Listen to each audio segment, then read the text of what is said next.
Ave Maria, cheia de graça, o Senhor é convosco. Bendita sois vós entre as mulheres, e bendito é o fruto do vosso ventre, Jesus.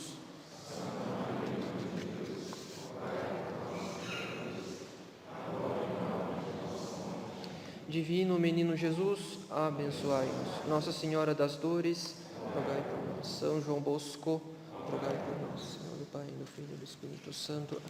Sentar-se.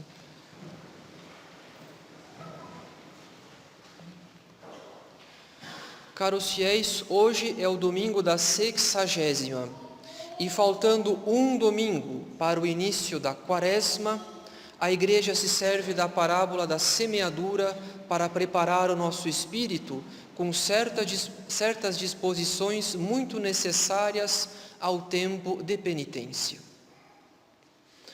Ocorre, porém, que à força de ouvir as parábolas desde a infância, e sobretudo apoiados na explicação que Nosso Senhor dá Ele mesmo à parábola em questão, pode ser que julguemos ter compreendido suficientemente a parábola da semeadura. Pode ser que a última parte da sua explicação tenha nos interessado quando Jesus Cristo diz: a que caiu na terra boa, a semente que caiu na terra boa, são os que ouvem a palavra com coração reto e bom, retêm-na e dão fruto pela perseverança. Ou seja, pode ser que nossa única preocupação tenha sido a de examinar se o nosso coração é como a terra boa, se ele retém as sementes e produz abundantes frutos, como se todos os demais terrenos apresentados pela parábola não fossem também do interesse de Deus, como se Deus só procurasse a terra boa. Se este for o caso, caros fiéis, reconheçamos então que não conhecemos a parábola, ou melhor, conhecemos o texto sagrado, mas nunca soubemos interpretá-lo bem.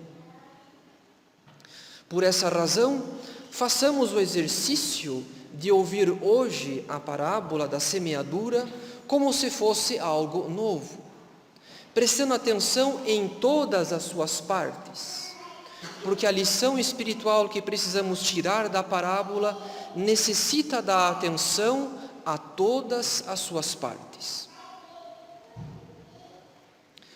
As parábolas, caros fiéis, eram um gênero literário muito comum entre os rabinos no tempo de Nosso Senhor para a instrução do povo simples, porque a comparação de uma lição espiritual com alguma situação do cotidiano torna mais fácil a compreensão daquela lição espiritual. Isso significa que a lição espiritual está presente em toda a parábola. A totalidade do significado da parábola, a totalidade da lição espiritual implica todas as partes da parábola. Porque se as parábolas contêm situações que são familiares à vida do povo, então tudo seria ouvido, nada seria ignorado. Dito isso, com que estado de espírito o povo ouviu a parábola da semeadura? Podemos presumir um certo estranhamento, e talvez por isso os apóstolos tenham pedido explicação. Afinal, caros fiéis, quando Nosso Senhor diz que a semente caiu à beira do caminho, no solo pedregoso e entre os espinhos, por acaso um semeador lançaria a semente sem fazer caso do terreno onde cairia? Por acaso um semeador não trabalharia a terra antes de tudo, justamente para remover as pedras e os espinhos? Por acaso não zelaria para que não houvesse perda de sementes à beira do caminho? Por acaso seria tão negligente a ponto de aproveitar tão pouco das sementes? a parábola parece tratar de um mau trabalhador, negligente e desleixado. Mas como comenta São João Crisóstomo, que sentido tem essa de semear sobre espinhos, sobre pedras sobre o caminho? Sobre pedras sobre o caminho. Tratando-se de semente e de terra, certamente não teria sentido. Porém, tratando-se das almas e da doutrina, é motivo de muito louvor.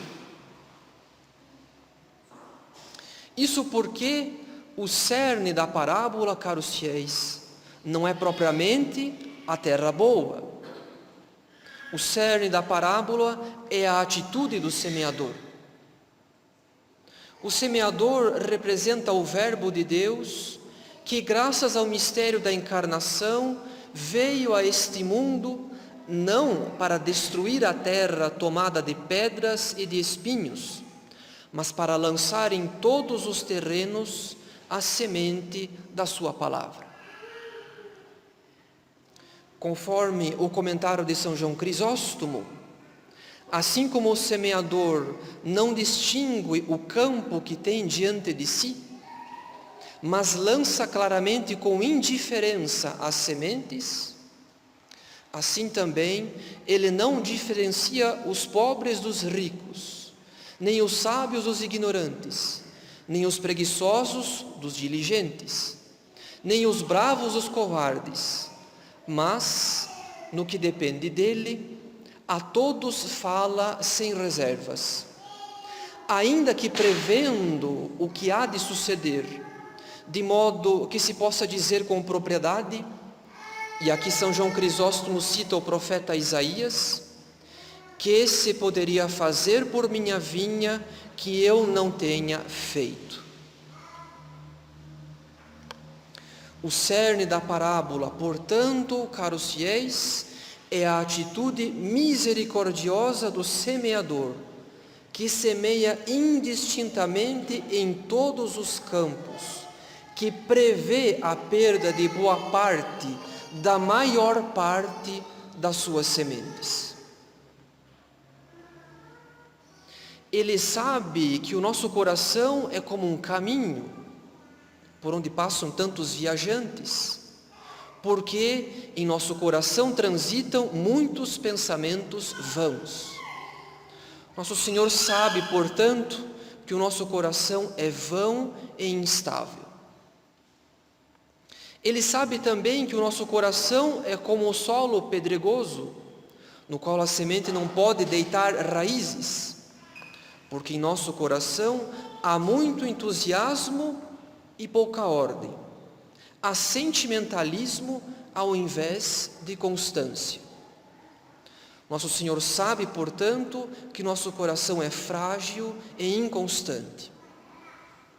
Ele sabe, por fim, que o nosso coração é como o espinheiro, no qual a semente será sufocada, porque em nosso coração há muitas preocupações vãs com os bens desse mundo. Nosso Senhor sabe, portanto, que o nosso coração tem muitos apegos às criaturas. Não obstante, se ainda assim nosso Senhor lança as sementes da sua graça em nosso coração, isso não apenas dá prova da sua misericórdia, mas também da sua paciência. O cerne da parábola, caros fiéis, o cerne da parábola consiste na paciência misericordiosa de Deus para conosco. Porque Deus é misericordioso, que Ele nos concede tempo, que Ele aceita esperar, em certo sentido, o dia em que daremos ouvidos à sua voz, o dia em que o terreno do nosso coração, talvez árido, talvez pedregoso, talvez cheio de espinhos, aceitará ser mudado pela sua graça. Afinal, enquanto um solo árido, pedregoso ou cheio de espinhos não pode se converter em terra boa para o plantio, enquanto a atitude do semeador da parábola não faz sentido no que diz respeito à semeadura, por outro lado, faz todo sentido no que diz respeito às almas, porque Deus pode converter um mau coração em bom coração. E para realizar essa obra de misericórdia, Ele usa de paciência para conosco. Ele dá tempo aos seus eleitos. Ter tempo, então, para reformar a própria vida, já é uma graça. Já é um dom gratuito e imerecido todos os dias, todas as horas, a cada instante. Aquele que julga que seu caso é perdido, que sua vida não tem jeito, não considera que Deus não nos daria a vida, ou seja, Deus não nos daria tempo, se não esperasse de fato a nossa reforma interior, a reforma do nosso coração. É uma ilusão, portanto, é uma tentação desanimar à vista dos próprios pecados e esquecer-se da paciência misericordiosa de Deus para conosco, como se o tempo não fosse um dom determinado por Deus, como se o tempo fosse uma propriedade nossa ou algo dado pela natureza. Deus espera a nossa reforma interior, caros fiéis. Deus semeia continuamente em nosso coração a semente das suas boas inspirações. E o tempo de que dispomos é o sinal de que Ele quer fazer do nosso coração uma terra boa, para a sua vida em nós. Como disse Santa Teresa de Jesus às suas irmãs, não vos desconsoleis ainda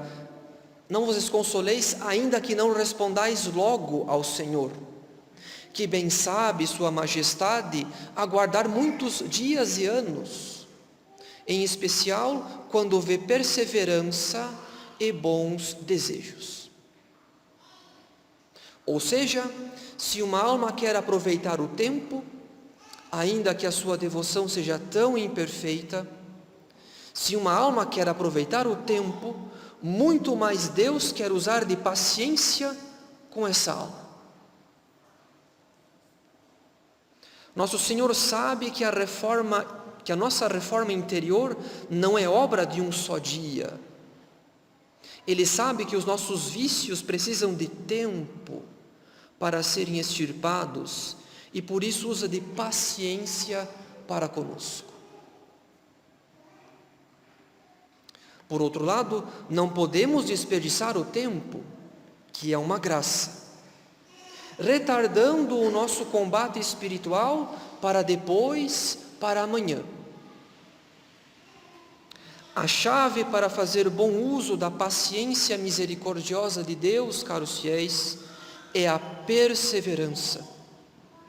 Como ouvimos no próprio Evangelho da Missa, a semente que caiu na terra boa são os que ouvem a palavra com coração reto e bom, retém-na e dão fruto pela perseverança.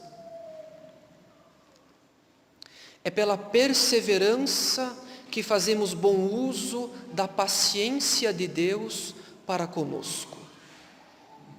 Porque a perseverança consiste naquela firmeza de vontade em enfrentar as dificuldades de uma obra de longa duração. A perseverança consiste naquela firmeza de vontade em enfrentar as dificuldades de uma obra de longa duração. A obra da nossa santificação é de longa duração. Ela exige perseverança contra o temor do cansaço ou do sofrimento durante o combate espiritual. É a perseverança, portanto, que Deus visa ao agir conosco com paciência. A terra boa que Ele quer produzir em nós não depende unicamente da sua graça, depende também da nossa colaboração. E nós colaboramos com a graça de Deus, perseverando no trabalho que irá nos conduzir à nossa santificação. A propósito, quando nosso Senhor diz, explicando a parábola, que o coração reto e bom dá fruto pela perseverança, a própria bondade e retidão de coração dependem da perseverança.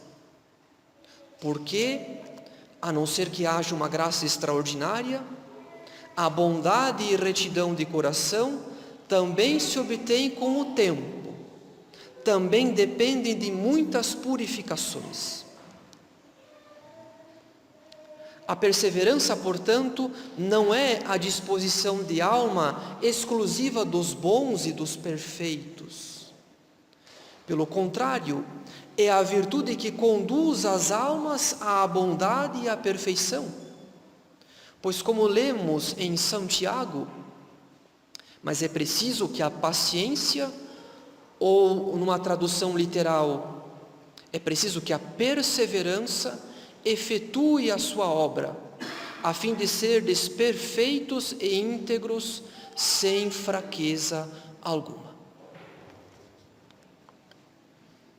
Com efeito, caros fiéis, nosso Senhor, que semeia a semente da sua graça em todos os terrenos, sabe melhor do que nós não somos bons e perfeitos. Ele que veio para os doentes e não para os sãos, que não veio chamar os justos e sim os pecadores, sabe que o nosso coração não é terra boa, que o nosso coração não é reto e bom.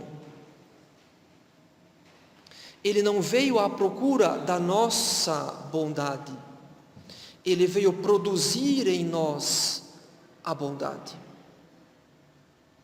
O sumo bem, Deus encarnado, veio a este mundo e está presente na Eucaristia para comunicar-nos uma participação à sua suma bondade. O que Ele espera de nós não é um coração reto e bom. O que Ele espera de nós é a perseverança em nosso combate espiritual, para que Ele, por sua vez, produza pouco a pouco em nós um coração reto e bom. Por essa razão, ouvimos na coleta da missa: ó Deus, que vedes que não confiamos absolutamente em nossos méritos. É essa oração, caros fiéis, que agrada a Deus. Oração que contém uma confiança absoluta na graça e uma desconfiança completa de si mesmo. Oração que pede a perseverança no combate espiritual para colaborar com a paciência misericordiosa de Deus, a fim de que Ele faça do nosso coração uma terra boa que produzirá muito fruto. Em nome do Pai, e do Filho, e do Espírito Santo. Amém.